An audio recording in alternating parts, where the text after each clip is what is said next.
Nevada, the great silver state and the gold. New tales of Nevada, the stories, people working hard to make a home. Old tales of Nevada.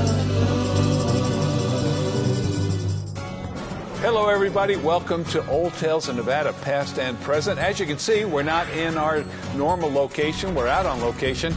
We'll tell you where and why right after this.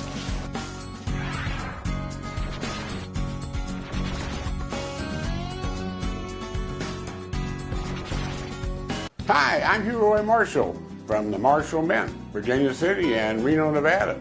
I'm to introduce you to the Let 'em Run Wild Horse Mustang series, which depicts the wild Mustangs herd running free, mare and its foal, the wild Mustangs fighting for love. These ingots are a limited edition double-struck product on 1 troy ounce 3-pine silver and are only available at the Marshall Mint, Virginia City or Reno, Nevada. Get your piece of history today. All of us at Shoeman's Custom Cycle are ready to get you and your Harley ready for the road. From oil and tire changes to high-performance engine upgrades and dyno tuning, we at Shoeman's have got you covered with experienced factory-certified mechanics and a full-service machine shop loaded with parts and accessories.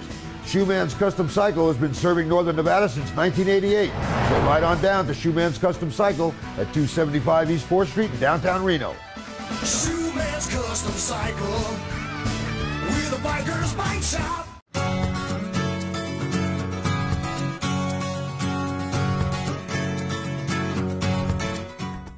Welcome, everybody, to Old Tales of Nevada, past and present. As I said in the tease, we're not in our normal location. You can plainly see that.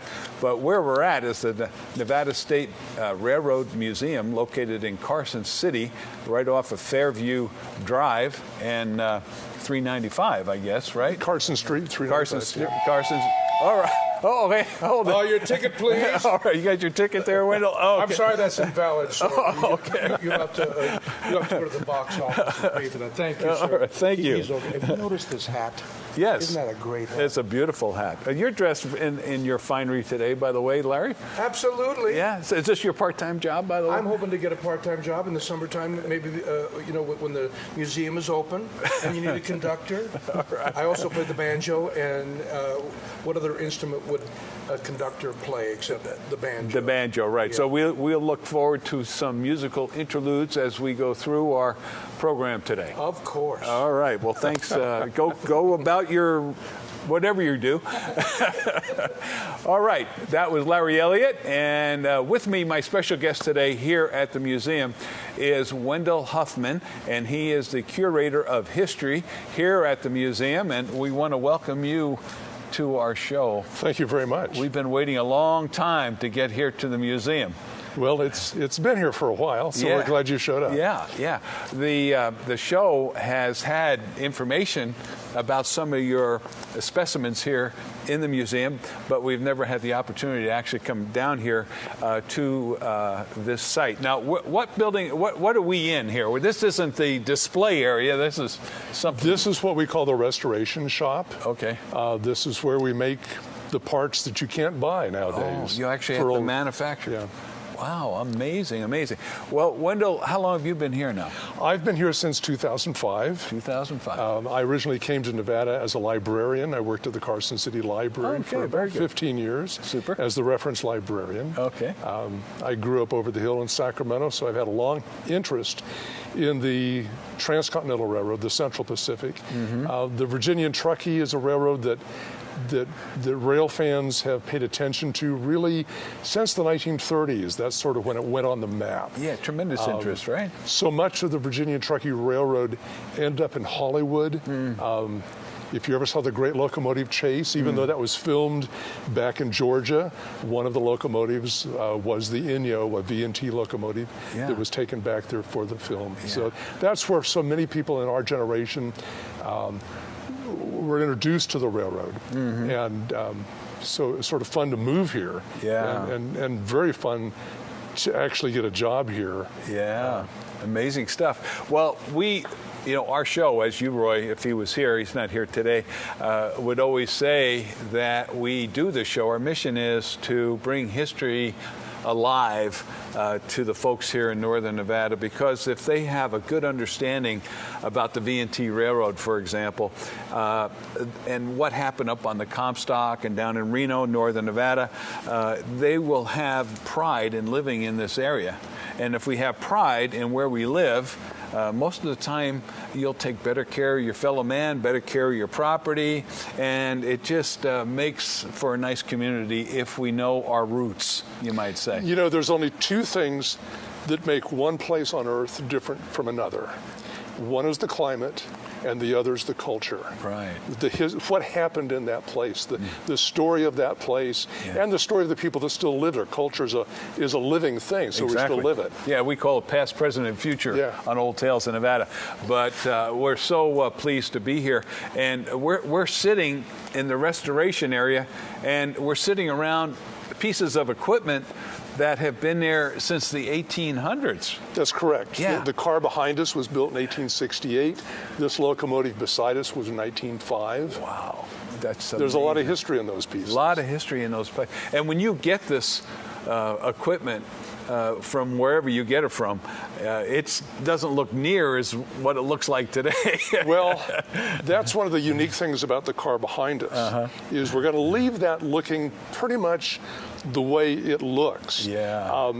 When you see a restored piece, when you see a piece of railroad equipment that's been restored, one of the things that people always say is that it takes you back in time. Yes, yes. The piece behind us, you're going to see the way that piece came through time to the present. Yeah. It's a patchwork that's got prints from every era, Yeah. from 1868 to the present. It's pretty amazing. How many units, how many specimens do you have on property right now? Altogether, there are about 80 pieces of railroad rolling stock. Okay. Now, that includes some small pieces like the hand cars. Okay. But it includes, locomotives, cars. There's probably in the area of 40 or 50 what we would think of as major pieces. Major pieces, yeah. Now, who had the bright idea of preserving all of this great equipment? Where did this spring from? Do you know? Yeah, there's quite a story to it. The railroad, the Virginia and Truckee Railroad, went out of business in May of 1950. The following October, at the Nevada Day Parade, the wife of one of the local legislators, a fellow named Jacobson, his wife literally passed a hat. The railroad had been sold to a scrapping company that was in the process of scrapping the railroad, taking out anything that had any value to it. Right. And she passed the hat, said, "Let's see how much money we can get, and I'm going to go over to the scrapper next week and see what we can buy." Wow. And so the scrapper sold her a couple of railroad cars, gave her a couple of railroad cars. Locomotive 27 had previously been given to the state by the railroad. Okay. And so there were a handful of of pieces that were left behind. And then there were some local citizens. Some of them had been employees of the railroad, and people that just loved the V&T because they recognized that it was part of Carson City. Yeah. They used to say, when the railroad was abandoned, the people made the point that this was the only state capital that didn't have a railroad service. Well, that's true. Huh? And so people, almost from the very beginning, started trying to save it. They formed an organization called Nevada Heritage Association. Okay. It was a really grassroots group that saved a few things by begging and borrowing. Originally, they had things out by the Carson City Airport. Okay. That property got sold. The stuff got moved out to Mound House. They really wanted to put the V&T back together as an operating railroad. Yeah, I heard that for years and years and years. Yeah. The problem is the old stuff just isn't appropriate to use anymore. It didn't meet current regulations. It wasn't safe. It was falling apart. Yeah. And so there sort of was a dichotomy that developed between preserving and operating a railroad. And as it happened, Bob Gray moved in and bought a little bit of the right-of-way up at Virginia City and put that railroad back together in 1976. Right. Meanwhile, a lot of the stuff had gone to Hollywood. The railroad lasted until 1950, but most of the old equipment had been sold to the studios back in 1938. Really? They were Cecil B. DeMille wanted to do a movie called Union Pacific. Sure. And he needed old railroad equipment, and nobody had it anymore. They founded the V&T, and the V&T at that point was in bankruptcy or receivership, and so they were glad to sell what they weren't using. Yeah. And funny thing with the V&T, they quit making a profit in 1924, the year that they paved the highway between Reno and Carson City. 1937, when they sold this equipment to Hollywood, that was the next year they made a profit. Wow. They actually made enough money selling the equipment to put them into the black and take them out of bankruptcy. and so they continued to operate then through the war until 1950. Wow. But this equipment that had gone to Hollywood was sitting on the back lots of the various studios in Southern California. Okay. Well, by the 1960s, that property was worth a lot of money. Sure. And so the studios decided, well, we can sell off this, make more money with real estate, and put up condominiums and office buildings, and we can rent this stuff back if we ever need it again. Sure. And so that's basically what they did. MGM auctioned off their property in 1969 or 70. Paramount sold a lot of stuff. Paramount had been storing the bulk of their collection at the Union Pacific yard, railroad yard. They needed that property. They needed to change things. And so they went to Paramount and said, you got to get rid of this stuff. Okay. So in 1971, the state ended up buying quite a bit of railroad equipment. Altogether, there were about 25 pieces were sold. Initially, it was all sold to Old Tucson. It was a theme park movie studio that was being built in Tucson, Arizona. Okay. They sold about half of what the stuff they didn't want. About half of it was sold to an outfit called Shortline Enterprises. Oh, okay. They kept the pieces they wanted and sold the rest to the state. Okay. It's nice to say that they didn't actually jack up the prices. For years, I thought they had. Yeah. They sold it to the state for what they had paid for it. Was there a particular individual in state government that ramrodded that effort to bring all of this equipment back? Actually, the fellow that retired just a few years ago as our city or county recorder, Alan Glover, was then a state legislator. All right. And he was very instrumental in getting that bond issue appropriate in that general direction. Yeah. Another person that really deserves a great deal of credit was Max Fleischman, the man that the Max Fleischman Planetarium, Yeast, a lot of money. Fleischman Yeast. Yeah. He left in the neighborhood of $20 million in an estate that had to be distributed within 20 years of his widow's passing. Okay. By the time that money was all gone, it amounted to about $70 million. Okay. Now, the museum only got 2 or 3 million of that. I mean, it went to hospitals. It went to almost anything that was done in the state at that time period. But there was money available for restoration, and that was administered by the State Museum. The restorations were done by them in the early 80s. We become the Nevada State Railroad Museum in 1985. 1985. Good. So a lot of fortuitous type of things happened there in order for us to have this museum with all these beautiful specimens. There were some crazy things that happened, yeah. We're going to take a break here on the show, and when we come back, we're going to start talking about some of the particulars here. Okay. Great place to visit down here in Carson City, and we're going to let you know all about it after we come back from this break on Old Tales of Nevada, Past and Present.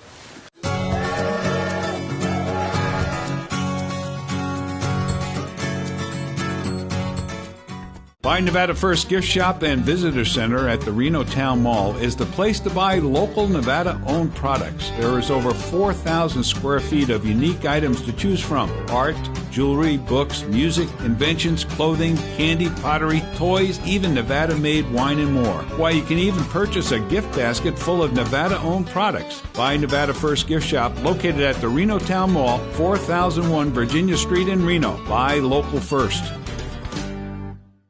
Hi, I'm Paula. And I'm Dan. We're the producers of the Tanner's Marketplace Antiques and Craft Shows at the Livestock Event Center on Wells Avenue. I'd also like to tell you about our everyday location. We're at Somewhere in Time on South Virginia Street. We're Antique Antiques, booth number 46. You'll find paintings by Nevada artists, collectible glass, vintage jewelry, Native American jewelry and baskets, antiques and unusual to unique items. Find it all at Antique Antiques inside Somewhere in Time at 1313 South Virginia Street. Come see us. Somewhere in Time is a place to find what will be treasured for all time. A store full of the unexpected. High-end die-cast models, vintage and antique furniture, Fenton glassware, kerosene lamps, toy trains, vintage neon, a new home decor selection, brothel and casino memorabilia, jewelry creations, and cameras in large collections throughout the store. Bring the family and find the unexpected that will be treasured for all time at Somewhere in Time on Virginia Street in Reno. Spring arrives at Boutique Elegante. The fabulous colors of spring, all in denim fabrics, but with accents on color, color, color. Of course, sweaters are a must. The newest color block in soft weaves. Influenced by the rainbow, beautiful little dresses, gaucho sets, the blending of fabrics to create caprice sets. Exquisite fashions for your tropical holiday, a special dinner, or the opera. You'll find all of this and so much more at Boutique Elegante.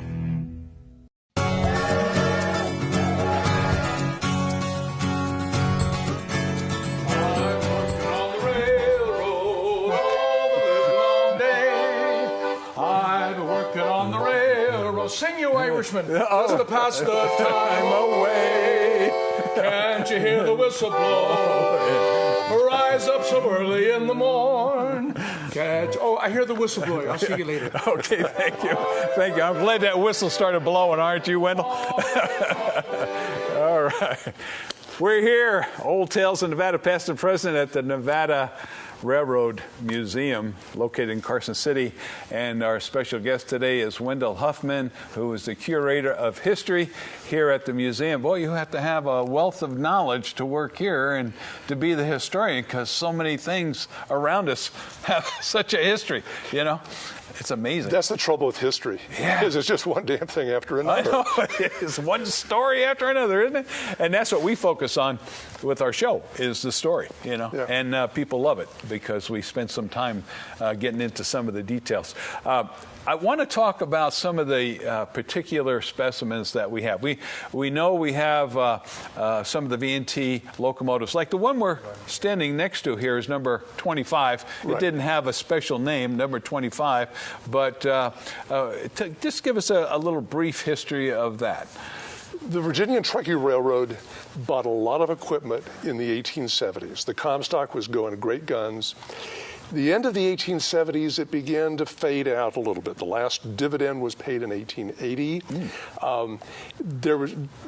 They ran the mines as long as there were stockholders that had the dream that we might still hit more silver. And so as long as they could pay in the money, they're going to keep digging. Right. But things were fading through the 1880s and the 1890s. So no more equipment. And in fact, the mid-1880s, they actually sold off quite a bit of equipment. Oh, they did, huh? Okay. Then in 1900, they discovered silver at Tonopah. Oh. And the only way to get from here, the outside world to Tonopah was up on the railroad to Reno, on the V&T to Mound House, down the narrow gauge to Tonopah. Oh, okay. And so the V&T got a lot of business, a lot of traffic came along at that point in time, and they needed new equipment. So this locomotive was bought from Baldwin in 1905. Right. It's a 460 locomotive. It was the biggest locomotive they had up to that point in time. Okay. Very powerful. But the fact is it wasn't quite big enough. No. So in 1917, they bought the 27, which was the last locomotive. Yeah, wasn't that 1913? Yeah, 1913. 1913 when it got 27, yeah. 27. Did it have a special name, 27, or is it just 27? It was just this 27th locomotive along. Now, were they all similar in design? You know, the big front end there with the steam, and did they all look alike, all the locomotives? I mean, for you, maybe you see some nuances. To me, they look a lot the same. They're very similar in principle. There are some subtle differences in style. Okay. You'll notice the older locomotives, like you see in the front museum, have a lot more color to them. They're usually brown and a lot of brass and things like that. In those days, one engineer had one locomotive, and it was his on the weekend. He'd go down there and polish it. And, you know, by the time, by the 19th century, the 20th century comes along, you're working in shifts. You weren't quite so attached to the locomotive, and black is good enough. Yeah, especially for a working, you know, locomotive, right? Right. And so you lose quite a bit of the decorations. There were some other subtle changes in terms of the operation. They kept trying to make steam locomotives a little bit more efficient. Technology moved on. The problem with the steam locomotive, it takes a two-man crew to run the locomotive. There's an engineer and a fireman. The federal law requires that you have a head-end brakeman, another brakeman on the train. So there's 4 people. Plus you got a conductor. There's a five-man crew on a train run by a steam locomotive. That's expensive. You know, they come along with the internal combustion engine about that time, and somebody has the bright idea that we can put a gasoline engine in this thing and not need as many people. And that's why we got the McKean motor car. The Virginian truckie bought that in 1910. Yeah, beautiful. It took 2 people to operate it, and that's what kept the V&T in competition with the motor cars as long as it did. So there was that tremendous change in going away from the steam locomotive to the internal combustion engine. Wonderful. So you have all those kinds of things, the working engines and some of the passenger cars run by the combustible engines, but you also have some very specific, historically significant Well, that brings cars. us to this car behind us. And that's why we're sitting here. That's actually why we're here, thing. because we couldn't bring that to the studio. That's right. Yeah, tell us about that car. To me, it looks, I mean, to the average person, they would say, oh, why would you want to keep that car alive and well, and even in this condition? Why is it out here? of its misery. Yeah, right. So tell us why we are not doing that. This car may well be the most significant car in America as terms of a passenger car, a railroad passenger car. It was built in 1868, so it's coming up to its 150th birthday. So it's one of the oldest cars in existence. Wow. The railroad started out in Sacramento, building eastward. Initially, they built fairly slowly through the Sierra. They only built a few miles a year. 1868, the railroad had reached Wadsworth. The desert was ahead of them. The law had been changed so they could build now until they met the Union Pacific. And remember, the railroad was going to get paid based on the mileage that they built. They got land and they got bonds from the federal government, both as loans, and the revenue they were going to get was based on the amount of railroad they had. So it was to their advantage to build as much as they could. They intended to build eastward from Wadsworth without stopping until they met the Union Pacific, and they were going to do everything they could to get to Salt Lake, because that was the only market. Now, Wadsworth was the center of railroad activity back in the day. Well, no, the railroad just happened to be there. Wadsworth was where the old Overland Trail hit the Truckee River. You were out of the desert at Wadsworth. You suddenly had good water. There was no other railroad in Nevada at that point. The railroad had gotten from Donner down through Truckee, through Reno, and in July of 1868, they reached Wadsworth. And the only significance of Wadsworth is that was when they decided to build this car.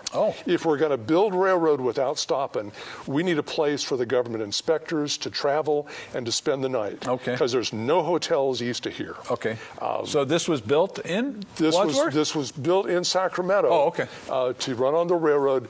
And the first time it was actually used, the railroad by then was all the way to Carlin. But the railroad, the government, every 20 miles, government inspectors would come up and inspect the track. They needed a place to sleep. You've got to be nice to these guys, because they're the ones that say, yeah, the railroad's built or it's not built. So you had to build a nice car for them to travel in. Now, who did, just a side point, who was doing all that building? Who was laying that track down there? What kind of folks? Well, we have a lot of the Chinese building the grade. The roadbed. All right. The track itself the railroad is being built by Irishmen. Irishmen, of course. Carpenters are working on the bridges and things like that. Yeah. They employed about 10,000 people 10,000. in the Sierra when they're building the tunnels and building the grades through the granite. Okay. Once they got to Nevada, they actually reduced that number almost in half. But they could still move at a good pace. They're moving as fast as they can get supplies. Right. Remember, all the supplies had to come by sail, sailing ships all around South America to Sacramento, then come up here on the train. Now, was that a standard gauge or what they call a short gauge? This was narrow gauge? This was standard gauge. Standard gauge. So when you say standard gauge, what are we talking We're about? talking 4 foot, 8.5 inches. Versus the narrow gauge. Narrow's 3 foot, maybe 2 foot, maybe 30 inch. There's different narrow gauges. Okay. When I was a kid, I had what they call H&O train set. Yep. It was narrow gauge, Yep. but it was a lot smaller. It was only that was the narrow gauge. The real narrow. The advantage of narrow gauge was that you didn't have to build as wide a roadbed. Okay. The ties were shorter, the rail was lighter. The disadvantage of the narrow gauge is when you came to the end of the railroad, you had to unload everything. Oh, okay. So as long as labor was cheap, the narrow gauge made sense. Sure. Now, a lot of the narrow gauge in Nevada, it was hauling ore, which would unload by gravity or could be loaded by gravity. You just open a chute and it slides in, stuff like that. Right. If you're talking about freight, you got to move it by hand. Right. So to make this a full service track, it went standard gauge because it was standard gauge. Yeah. Okay. And actually, the gauge of the Transcontinental Railroad was set by Abraham Lincoln. Okay. He said it was 5 foot.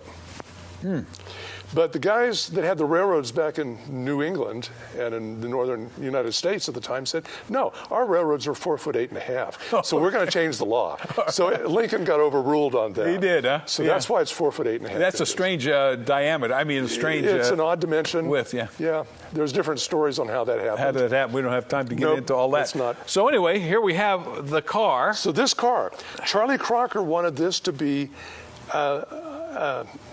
a showpiece of California workmanship. Oh, and Charlie Crocker was? Charlie Crocker was one of the, call it the principals of the Central Pacific Railroad. Okay. People call them the Big Four, but there were 5 of them. All right.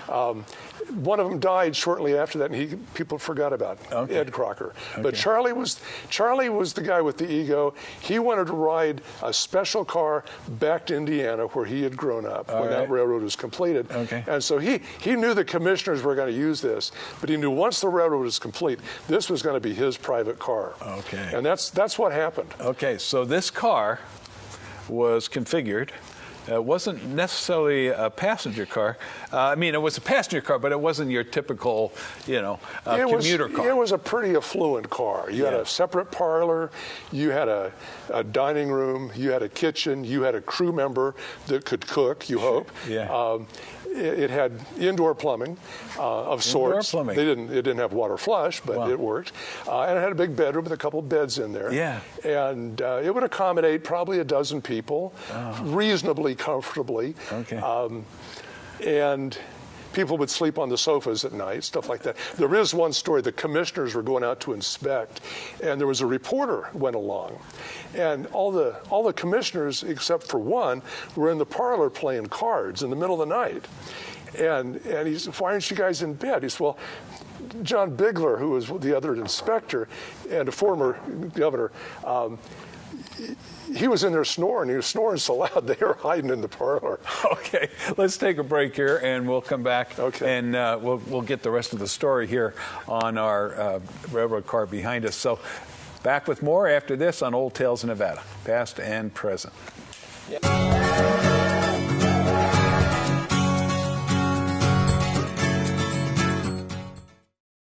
Spring arrives at Boutique Elegante. The fabulous colors of spring, all in denim fabrics, but with accents on color, color, color. Of course, sweaters are a must. The newest color block in soft weaves. Influenced by the rainbow, beautiful little dresses, gaucho sets, the blending of fabrics to create caprice sets.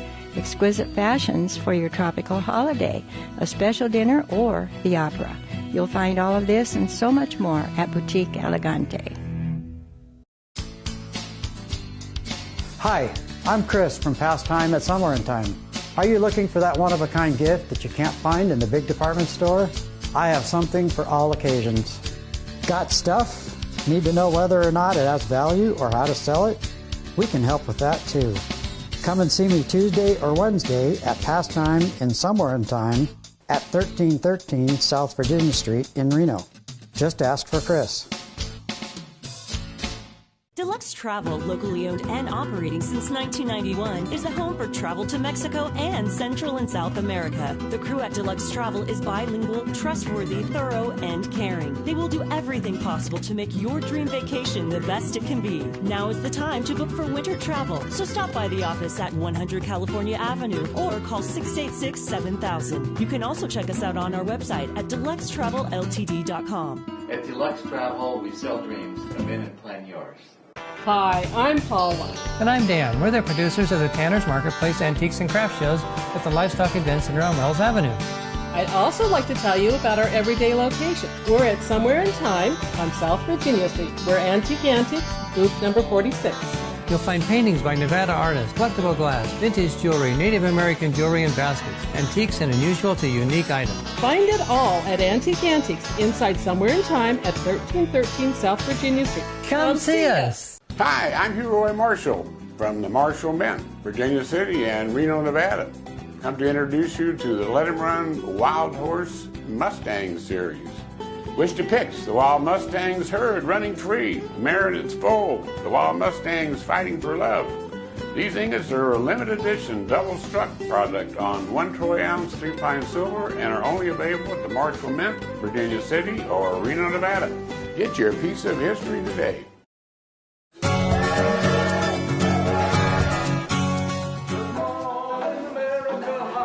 Here he comes again. Hey, don't you know me? I'm your native son. I'm the train they call the V&T Railroad. I've gone 500 miles when the day is done. We just can't get rid of this guy, can we? You know? He's a conductor looking for a job, you know, looking for a new line of work. They probably don't have many conductors around anymore like they used to, huh? We're here at the Nevada State Railroad Museum, and we're with the curator of history for this beautiful place, full of history, and that is Wendell Huffman. And Wendell, as we left our last segment, we're talking about our car that sits behind us here that has such a huge history. You said it's one of the most important cars in United States history that's sitting there behind us. And tell them why. We were just getting into that, but what was the destination at one point for this car and the notables that were in it? When they completed, when the Central Pacific met the Union Pacific, they were at a point called Promontory Summit. Promontory Summit, not point. Which is in northern Utah. It's at the north end of Great Salt Lake, east of Ogden, or west of Ogden. Okay. And that's where the two companies had agreed this is where we're going to meet. And so the bigwigs from Sacramento, which included Leland Stanford, maybe Charlie Crocker. I've yet to resolve this issue. Okay. He's reported being on the train when it left, but he's not reported being on the train when it gets to Promontory. What did they do, throw him off? I don't know. They may have told a bad joke. Yeah. But Leland Stanford and a number of his friends from Sacramento, people that helped finance the railroad, there was a minister that needed someone to pray when they drove the last spike. They went back to Promontory. They actually got there a couple days early. Wow. They were supposed to drive the gold spike on the 8th of May, but the Union Pacific had problems. Some of their workers captured the president of that railroad and held him hostage because they weren't getting paid. Really? Yeah, there's some issues on the Union Pacific. Yeah, in the meantime, on our side, going east, we were laying track like it was nobody's business. Well, right? they're just at the end. They started. The two railroads, it became sort of a competition. You're right. That's because, right. again, they're trying to get as much railroad built as possible. Right. And the guys in California, They had been building, if they're lucky, about 1.5 miles a week. Oh. And they found out that a guy on the Union Pacific had built 4 miles in one day. I bet it's pretty amazing. And they didn't know how they did it. And it happens a guy named David Sullivan, who had worked for the Union Pacific, came on to California the next year and wandered into camp looking for work.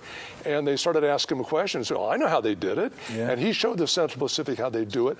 The next time they laid track, they did 1 mile a day, which was a lot better. Yeah. Out by Lovelock, they did 6 miles in a day. 6 miles. Then the Union Pacific did 7.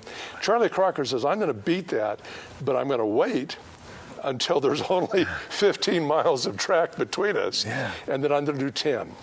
And so supposedly there was a wager on this where the Union Pacific said no, and he said, yeah, for $10,000, he's going to lay 10 miles of track in one day. And he did it. He laid 10 miles in 56 feet.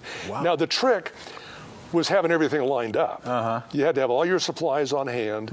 And in the early days, there was a small crew and everybody did everything. You put the ties down, you put the rail down, you drove the spikes, you bolted it together. The guy on the Union Pacific invented this system, and he basically had teams. These guys did nothing but lay the ties. These guys did nothing but lay the rails. These guys did nothing but do the bolting. Like an assembly line. And it became a mobile assembly line. Sure. And Crocker, you train. It was like a dance. It was choreographed. They knew exactly what to do. When it was a small group and you're working in front of the track lane car, you can only get about a dozen guys in there because they're swinging hammers. They're going to hit each other on the head, and then you've only got 11 guys. So by doing it the way they did it, laying the rails down, and then moving that track lane car ahead on loose rails, you can put all the spikers and the bolters behind, and they're stretched out for 1 mile. You can put 300 guys to work. And as they were doing it, one man hit one spike one time, and then walked to the next rail, hit that same spike one time, and there's some guy coming along behind him and hit the next one. And it was very much an assembly line. That's all you did. And nobody was working hard. Basically, the hardest work is walking 10 miles carrying a hammer. And of course, they used what nationality for that work? Well, the Chinese were very much involved. And they got very good at it. The original, the rail layers that got, the 8 men that laid the rails, and we're talking about over 3,000 rails that day. Each rail is 560 pounds, 4 men to a rail, and those 8 men were Irishmen. All Irishmen. There you go, Irishmen, huh? That's great. There you go. A little shout out for the Irishmen, huh? So this thing So back was to sitting... the car. So this car took Charlie Crocker back to supervise the 10 miles in a day. He went back to California, took some of the Union Pacific people with him. Immediately turned around and came back to make it back for the 8th of May. And they brought with them 2 gold spikes. One spike that was a mongrel, a sort of iron, silver, and gold, and one spike that was a silver spike. Now, we know the silver spike came from Nevada. It was a Virginia City spike. We actually think the 2 gold spikes were probably made with gold that came out of the Comstock also. So Nevada had a big part in that. There were the 4 special spikes. There was a hammer, special hammer that was made out of silver. The tie, the last tie, was a piece of laurel wood that was polished, that had a little silver plate on it that identified all the famous people that were there. Did they have a foundry up in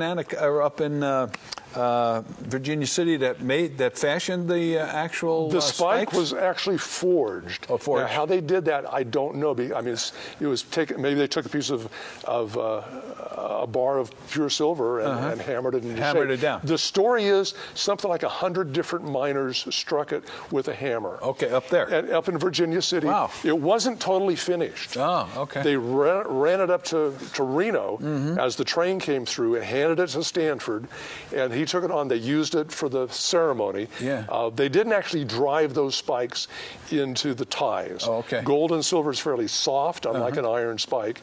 So they actually pre-drilled the holes. They put the spike into it. A telegraph operator tapped out, done. It was the first event that was broadcast live to the United States. No kidding. It went by telegraph. Every city knew when it happened. And remember, they had just fought the Civil War. This was a very symbolic thing. We're tying this country together. This was a thing. This was an act of unity, of uniting the country. Yeah. The West Coast and the East Coast. It had taken 6 months to go by sail to California. Took 4 months to go in a covered wagon to California. Yeah.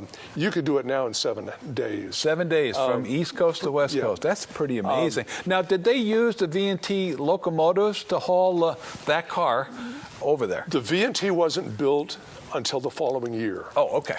The V&T was very much a part. I mean, I believe that the guys that were building the Central Pacific were as interested in tapping into the commerce of the Comstock, which had been going on since 1859. Right. There was a lot of money going across that mountain, and they wanted a piece of that. That was as much a part of the story as building a transcontinental railroad. Right. But that's what kept them going once they got to Nevada was the government bonds, and they paid those bonds back, by the way. The government made about $25 million. Oh, that was a great investment. Yeah. No, I said that wrong.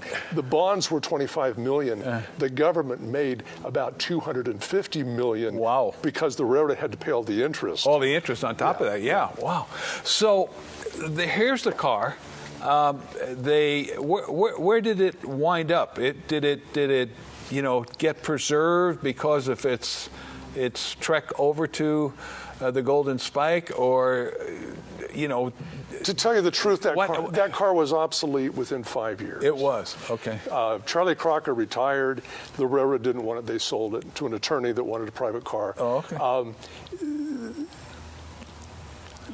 People knew its history.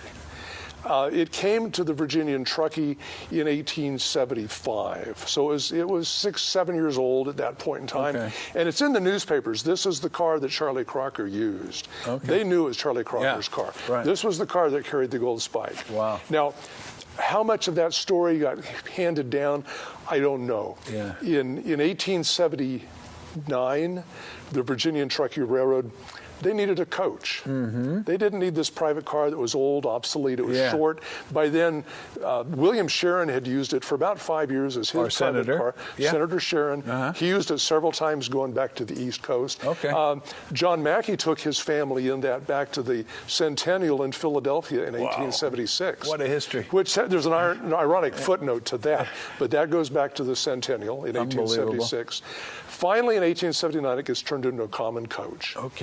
And much of its history is probably lost at that point. I don't know how many Irish conductors rode the train and told people the story. There may have been a few. Yeah, they should have been telling the story. I mean, what a significant piece of equipment there. So at some point, it became derelict, right? I mean, it sat somewhere for years. It sure looks like it now. Well, if you ever watched MASH, you know it was raining a lot. Well, this car was outdoors just around the corner from where they filmed MASH, down in Malibu Canyon. And I don't know how much time we got in this segment, but it's quite a story on how this car goes to Hollywood. We've got about a minute left here. Okay, well, let's come back to that. But this car basically goes to Hollywood and becomes a movie star. Well, we want to hear about that story for sure. I notice, just quickly, why are all those holes in the side of... Are that bullet holes or what? Those are actually woodpecker holes. Oh, woodpecker holes. There you go. Because they're just sitting around doing nothing, right? Amazing. They were Irish woodpeckers. They had to get 10 holes a day. 10 holes a day. Well, they sure did their job, that's for sure, because it's on both sides, isn't it?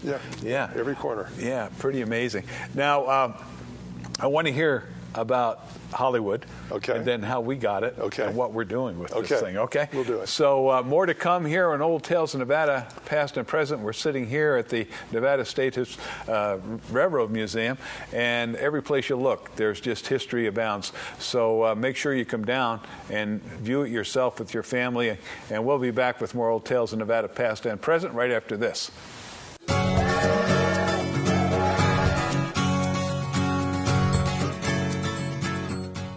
You have got to come and see our bridal designer collection here at Precision Diamonds. We bought our building, lower the overhead. That means everyday low prices to you.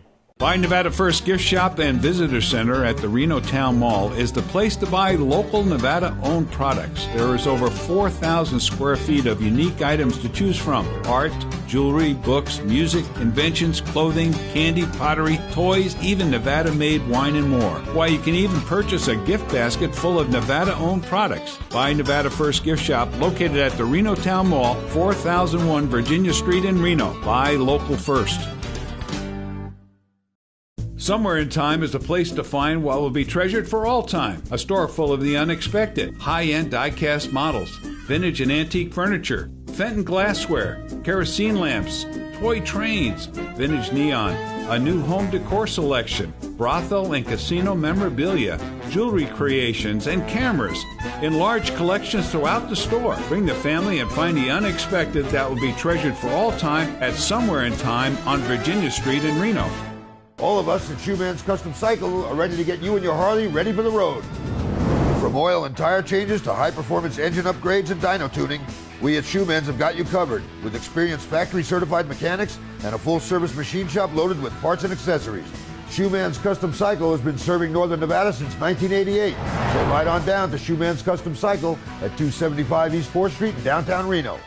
Shoeman's Custom Cycle with a biker's bike shop. Deluxe Travel, locally owned and operating since 1991, is the home for travel to Mexico and Central and South America. The crew at Deluxe Travel is bilingual, trustworthy, thorough, and caring. They will do everything possible to make your dream vacation the best it can be. Now is the time to book for winter travel, so stop by the office at 100 California Avenue or call 686-7000. You can also check us out on our website at deluxetravelLTD.com. At Deluxe Travel, we sell dreams. Come in and plan yours.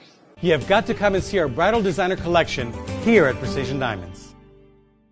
We bought our building, lower the overhead. That means everyday low prices to you. Hi, I'm Paula. And I'm Dan. We're the producers of the Tanner's Marketplace Antiques and Craft Shows at the Livestock Event Center on Wells Avenue. I'd also like to tell you about our everyday location. We're at Somewhere in Time on South Virginia Street. We're Antique Antiques, booth number 46. You'll find paintings by Nevada artists, collectible glass, vintage jewelry, Native American jewelry and baskets, antiques and unusual to unique items. Find it all at Antique Antiques inside Somewhere in Time at 1313 South Virginia Street. Come see us.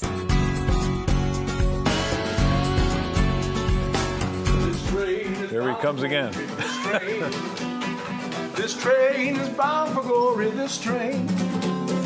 This train is bound for glory. It ain't no Irish totally tall story. This train is bound for glory, this train. Wow. How about that, huh? Wow. The guy's never at a loss for a song. I don't know how many he's got up there, but he's... Old conductors never died. They just keep playing songs. Well, you've got me convinced here, Wendell. I think I'm going to join the crew, you know? We're here at the State of Nevada's Railroad Museum. I can't say it anymore.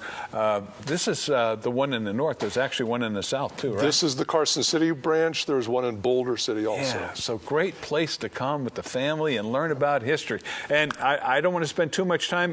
We want to go back to the car here, and it gets back from the Golden Spike ceremony, and it winds up in Hollywood, you say? Yeah. Okay. Long about the middle of the 1930s, Cecil B. DeMille took a train trip across the United States.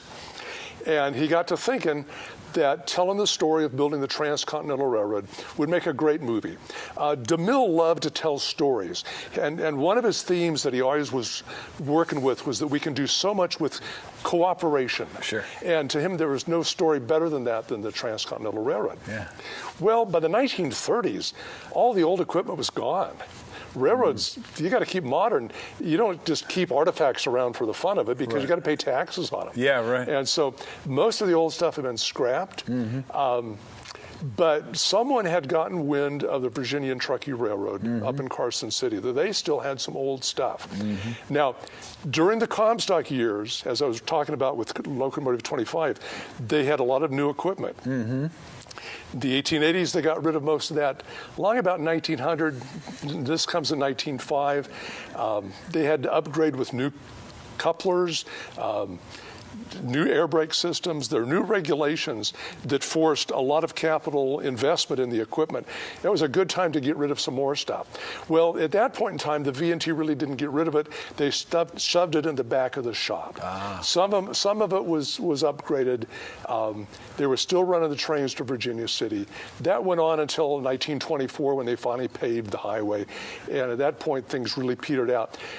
By 1937, 1938, the railroad was in receivership. They just weren't making the money. And this guy shows up from Hollywood and says, I'm looking for railroad stuff. Wow. And he bought about 20 pieces of rolling stock. They bought a locomotive. They rented another locomotive. And they bought a number of cars, freight cars and passenger cars.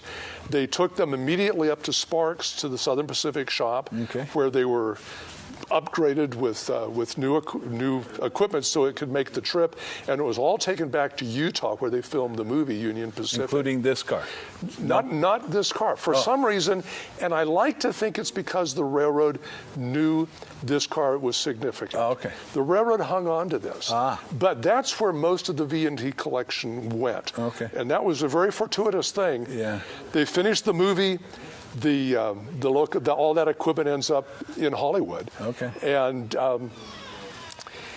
the next year, 20th Century Fox thinks, well, we may need a prop car too. We're going to do a movie about the Centennial back in Philadelphia. Wow. We need a car. Sure. And so they started shopping around. They found some equipment back in Arkansas. And they came up here and, well, that's all we got. They won't sell it to them, though. We'll lease it to you. 20th Century Fox says, okay, we'll lease the car. So they lease the car. And a year later, they write the railroad a letter and say, we feel really bad about this, but we wrecked the car. Oh, no. What do we owe you? Oh, no. So they paid them. They settled with the railroad. I think they paid $700. They wrecked the car. They hadn't wrecked the car at all. They just didn't want to pay the lease. Oh, my goodness. And so that's how 20th Century Fox owns the car. Oh, okay. So they used the seats out of it in the story of Jesse James in 1939. They use it in Centennial Summer, which is 1947 or something like that. It doesn't get used very much. It's in Elvis Presley's first movie, Love Me Tender. It's at the very end of the train. If you didn't know it was there, you wouldn't know it was there. Most of the time, it just sat at the studio in downtown Los Angeles. When they sold the studios in the 60s and put up Century City, they took the car out to Malibu Canyon, and so that's when it's out by where they were filming MASH. And there were a bunch of woodpeckers that lived out there. They had nothing else to do but knock holes on the side of the car. Because it's all wood, it's wood construction. It's beautiful California redwood. And then we got it. It was sold to a company that leased equipment to Hollywood. They had it for about 20 years. The state of Nevada got it in 1988. That's when it came up here from Jamestown. The last movie it was ever in was Pale Rider, the Clint Eastwood movie, which is why it's still lettered for the Denver and California Western Denver. Railroad. That's the lettering that Hollywood put on it. I see. Kenny Rogers used it in the Gambler movies. Really? But the Pale Rider was its last movie. That's actually the last movie that any of our equipment has ever been in.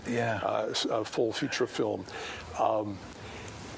We've had it for roughly 30 years without doing anything to it. Where's it been sitting? Inside? It's been inside. It's been out of the weather. We're coming up to the 150th anniversary of the building of the Transcontinental Railroad. And so there's been some interest in the car. One of the railroad museums in California has come up and tried to take it from us. Really? On a couple of occasions. Whoa. Yeah. We put our foot down on that. Because this car really puts us on the national map. The V&T Railroad is a big piece of this museum, but this car is really something else. Now, people initially wanted to restore it. We did a study to determine if there was enough information to justify restoring it. We've got some photographs of it from 1868 and some from 1869. We know what it looked like on the outside. We at that time, we didn't really know what it looked like on the inside. Okay. But we brought it into the shop to see what we could find. Mm-hmm. And it was sort of like doing an autopsy. Yeah, I imagine. We pulled off some of the siding and started looking at the inside. We recognized a couple of things. Number one, there's nothing here to restore. If you're going to restore this car, you take it down to nothing and build a new car. Oh, that's and not then good. you got a replica or a facsimile. Yeah, it's not you the same. don't really have the original. Right. We also discovered that this design, this is from the 1850s. Yeah. This is an old car. Yeah. They built this in Sacramento before the railroad was completed, Yeah. and they didn't have the latest information. Wow. They did the best they could. Sure. But this car was obsolete within 5 years. Wow. And they discovered that fairly quickly, and that's one reason they got rid of it so quick. Yeah. Was, we're not going to invest any more money in this car. Yeah. We got into the inside of the car, and you can start seeing the scars from where the partitions were. And you can, this is where the bedroom was. This is the kitchen. The bathroom's still there. But you can start recognizing various features in the car. And if you restored the car, you would lose those features. Yeah, right. You've got a wall there, but it's so much nicer to actually see the scar. Yeah, and imagine what was realize there. this was the wall. Sure. And, we've talked about maybe some kind of virtual thing where people can fly a camera through the car. Sure. Or build a large-scale model of it. Yeah. We've talked about building a mock-up of part of the interior. The interior was California laurel. It must have been beautiful. Yeah. With oak trim. The structure of the car is California redwood. It's clear, vertical grain. It's great stuff that you would have a real hard time finding in the redwood, in the second growth redwood forest today. Wow. It's just really a special car to see it the way it is. Now, you had to, it was starting to, fold in on itself or fold out. I don't know what it was, but I see there's a lot of structures in there to keep the walls together and the roof together. This particular kind of a roof is called a clear story roof, where you've got a raised section in the middle. That increased the amount of ventilation and the amount of light. Okay. And it made it a much more pleasant car. Sure. The problem was, this is only the third car the Central Pacific built with that kind of a roof. Okay. And it was the first one they built from the ground up. The others, they were modifying an older car. They did the best they could. And you got to give them credit for that. But it was dated. And the V&T decided to modernize the car. And when they did that, they cut out the supports that the Central Pacific had put in. And at that point, it was downhill. Yeah, started to go. the roof was collapsing into the car. The walls were spreading. And I can show you another car where that's actually happened. Wow. So it really does happen. There was a sag of about 6 inches in the floor of the car, and we can tell by where the adjustment was that there had been more sag before that had been fixed. We think altogether, if this car was taken back and all those adjustments were taken out of it, there would be about a 12-inch sag. Wow. There would be a real good chance this car would collapse. Wow. We don't want that to happen. It was literally falling in on itself. Yeah. Had it been outdoors over the last 30 years. Now, because of time, I want to move forward here a little bit. We have the car, and you have stabilized the condition of the car. We're here in the restoration area of the museum, and the public normally isn't allowed back here. So, what's your future plans with this unit after it's finished being stabilized? The plan is to put this car in the front building. Okay. We want people to be able to see it. Yeah, because that's the point of preserving it. Yeah, right. And preserving it as it is, they're going to see this as a patchwork. They're going to be able to see all the repairs that were made over the years. But it's going to go into the front building. And we're in the process of doing some things up there now to create space for it. Okay. Because it's a 55-foot car. Yeah, it's not. It's the longest car we've got on the property. Oh, it is. It's a big piece. Once it's up there, I don't envision it ever moving again. We're going to put it on stands. Right now, there's a truss in it that holds the car together, and that truss will probably come out at the time when it goes in, just so visually you don't see that. So along with the car, you'll have a narrative of some sort, or some plaques out there that people can find the history explained and. Well, I want a really... copy of this program Absolutely. on DVD so people can see it. Absolutely, yeah. We'll do it. Hey, listen, we have to close, unfortunately. Okay. So much great history here. Wendell, thank you so much for being with us today. We want to appreciate that, and we want to thank our audience for being with us as well. Indeed. And invite them back next week. Come to the museum. Yeah, come to the museum and check out the website. They have one, and we'll see you next week on another episode of Old Tales of Nevada, Past and Present. In the meantime, have a great Nevada day.